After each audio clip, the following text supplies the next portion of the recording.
Sagittarius Sun and Rising. Welcome to your September 2022 Astro Update. It's Raina here. So I was just thinking about being a Sun in Sagittarius and about the month of September being dominated by Virgo energy and how that played out for me growing up. And I just remember I always liked school when I was in elementary school, at least.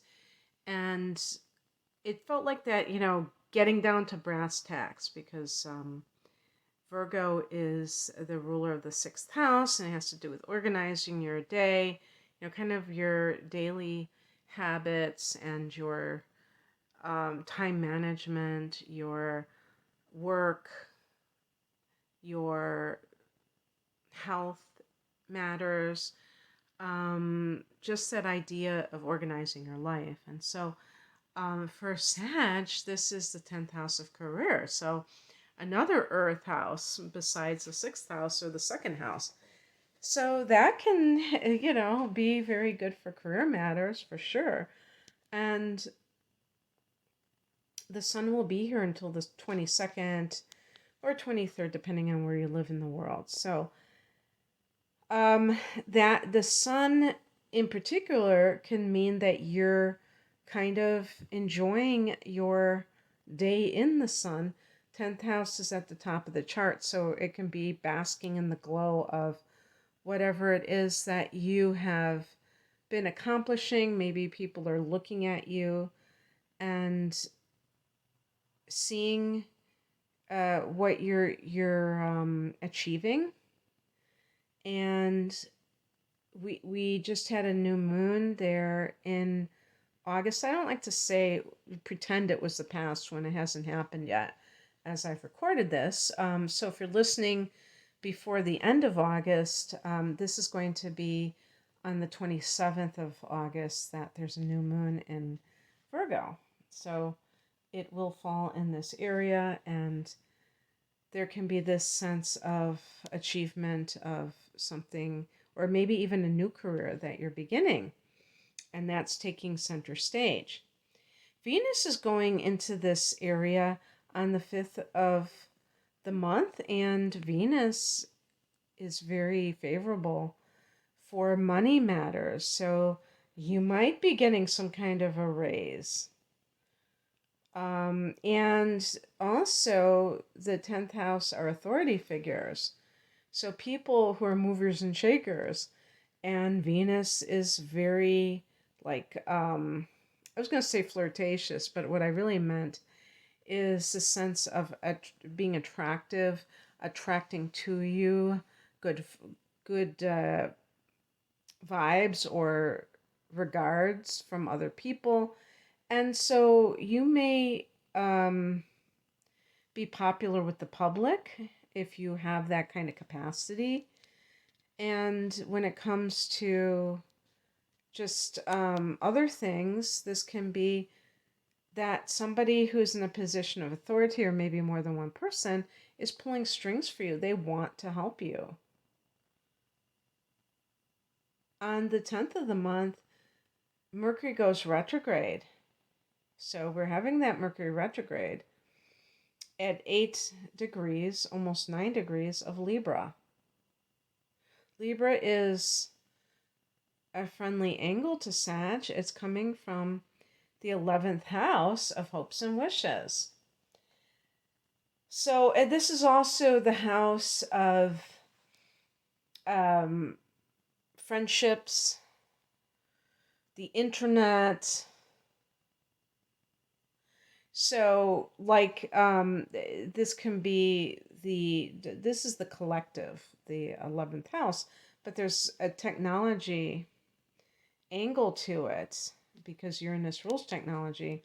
So that's where the internet comes in. It's, being able to communicate with people at a large, what do you call it? Like en masse.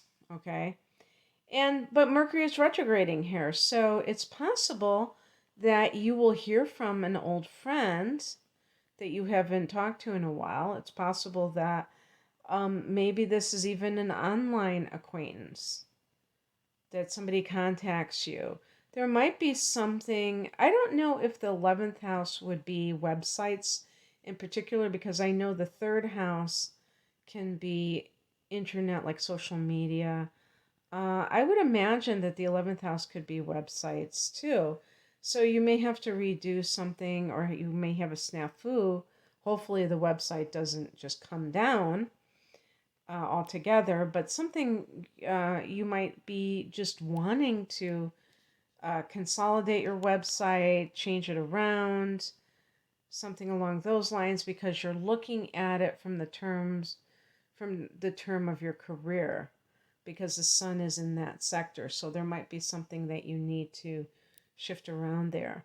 On the same day, the 10th, there's a full moon at 17 degrees of Pisces. Pisces is another mutable sign like Virgo, and it's the opposite direction, which is ahead of you. Another angular house, fourth house of home and family. Full moon here. What could this mean? Some kind of resolution ending that has a home vibe to it, childhood. Some people say this is the mother. I say this is the mother, but it could be the father. Um, some kind of, you may find something out about your mother or father. Um, there could be a sense of finality with this in some cases, or just something coming to a head that has been kind of below the surface with a parent.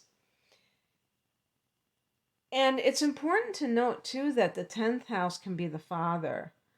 It depends on who's the authority figure. So sometimes the 10th house could be the mother. And if, the mother, for instance, is a single parent, or the father is a single parent, then they will be playing both of these roles. But this could be leaving a home, or selling a home.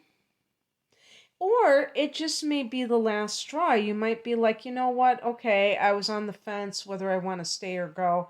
This is it. I'm definitely going to go. But you might not go in that moment. In some cases, it might not be until the following spring, or you could say March, when there's a new moon in this sector, that you decide to do something about this. I don't remember if the new moon is in March or April. Or February.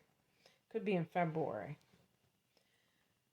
But in any case, something with home matters is revealed. And just in terms of your childhood, it could be something, Sag, that even like if you're dealing with a parent and then you have like an aha moment, like, oh man, this is why I'm the way that I am, because I've had to contend with this interesting person. On the 22nd or 23rd, depending on where you live in the world, the sun goes into Libra. This is an important point because this is the equinox. And this is a change of seasons. I happen to live in a place where there actually are 4 seasons. Don't hate, appreciate. Uh, and there's nothing like that feeling, that autumnal feeling that occurs sometimes as early as Labor Day, which is at the beginning of September, for those of us in the United States, or, Canada at the beginning of September. I'm sure they feel the same. But for sure, at this time, because sometimes September can be very hot where I live in the Midwest, for sure. But the sun goes into Libra, so the sun is going into the 11th house. That can indicate more social times for you. Maybe you've been concentrating on career matters, work matters, and now you're ready to embrace connection with others, connection with friends, people. Maybe this is networking that still is connected to the career. That's always possible. And the neat thing about this is that this can be about living your dream. The 11th house can be your long range goals that aren't necessarily career related. So maybe there's some kind of a home thing involved here because Neptune is in that fourth house as well at the time of that full moon. And actually, for the last how many years? 10 years. And Neptune is very idealistic, and it's possible that some people have been looking for their dream home, and maybe now they finally have found it, and now you feel that sense of fulfillment. I kind of think of like the Nine of Cups in the Tarot. On the same day, Mercury goes retrograde back into Virgo. So it started off in that 11th house and it goes back into your 10th house. So that could certainly be, you could be, kind of networking in a way. I wouldn't even be surprised if it's with older clients and trying to kind of get them on board with something. The 11th house, I'm not saying our clients. I would just say that they are your social connections. But depending on what you do, you may schmooze people as part of your job. And so that it's kind of like this type of connection that isn't quite strictly business and isn't quite strictly pleasure. Also, how do your career aspirations jibe with your long range goals? That might be where you live, for instance. Do you find that there's a continuity there, or is there a direct conflict?